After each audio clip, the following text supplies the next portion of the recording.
Thank you, Mr. Chairman, and again, thank you for holding this important hearing. I am absolutely passionate about this issue, and I'm so glad each of you are here.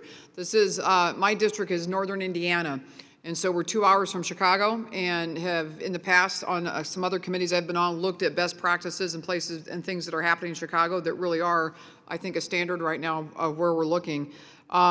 I want to give a shout out to our Goodwill in Indiana, Goodwill Industries, and what they've done in our district, our state, and as they've been able to, to hone in on this issue of collaboration, which I want to come back, Ms. Slater, in a second and talk about that. I think it's incredible that all of your research, all of your findings, and other experts that we've had speak to Congress over the last couple of years, it is so apparent to me that all the work that we're doing, when we look at traditional approaches from government, which has been increased funding, and when you start looking at the numbers of people in poverty, where they're coming from, where they're moving from, it just becomes so important in my mind to do the kinds of things you're talking about, which is connecting people to this equation. It still takes people on the front lines to coordinate. It takes people on the front lines to be able to honor human dignity and to make sure that we're looking at all the seed of the problem and we're actually doing something to make sure that there is an economic ladder out of poverty in this country, the greatest country on the face of the earth. And I am so convinced that the solutions to our very problems are right here within the kinds of research that you've all done and the kind of things that you've moved along, that we're moving the dignity of people along as well, that we're equipping a nation, we're doing it using each other in collaboration. And I think, Ms. Slater, to your point, my district is very much a case study like what you're talking about in Nebraska. I'm 2 hours from Chicago. We're urban, we're rural. We have all the same kind of makeup that, a lot of these small rural areas are.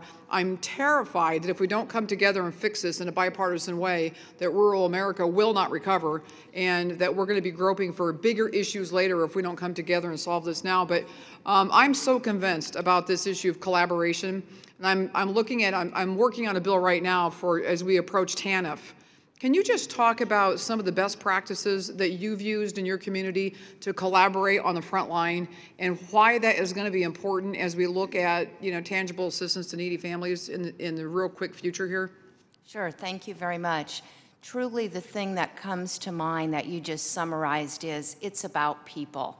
It's about people working together that are there to actually serve the people we are seeing every day. And so truly it becomes, and I think it's one of the advantages maybe of the rural community, is we know each other. It's asking for help. It's actually acknowledging what your core is and what cores come from other agencies. The other thing that I think is a plus in the rural community, but not unique, is the fact that if there is an individual with a barrier in a small community, everybody in town knows that. They talk about it. They know Tammy at Goodwill, and they'll call and see if we can be of assistance. But it's really about the whole relationship and trying not to make it the competition that sometimes it becomes, but what are we really good at? And that's one of our best practices, is we have a lot of diverse programs, but at the end of the day, what are we the best at? So if something else comes along, we've learned to say no and to extend a hand and offer something that we may know about to someone else. Because you cannot be good at everything. Absolutely, and that's a great point. I just have a question for all of you in this last minute here, but one of the things in my community that is a plus, both on the rural and the urban side, is the benevolence of my community and the private dollars in regional coordination that are beginning to flow into our own community from our own people. Private dollars, community foundations that are really understanding this. I guess, Mr. Partridge, let me just address that to you with your research. Do you see that emerging now in this country where we're looking at partnerships even financially, so it's not just a one look at a government, but we're looking at resources inside our communities as well?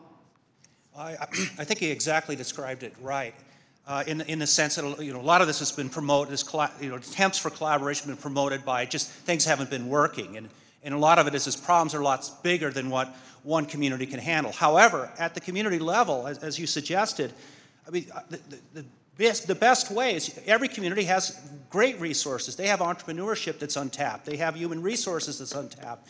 And as I noted in my testimony, just the multiplier effects of new jobs created, spillovers from small business creation and local entrepreneurship are just rather remarkable. And so in that sense, building from within is I think, the best strategy, and the kind of collaboration you're talking about is the way to go. Thank you. Thank you, Mr. Chairman, for your indulgence.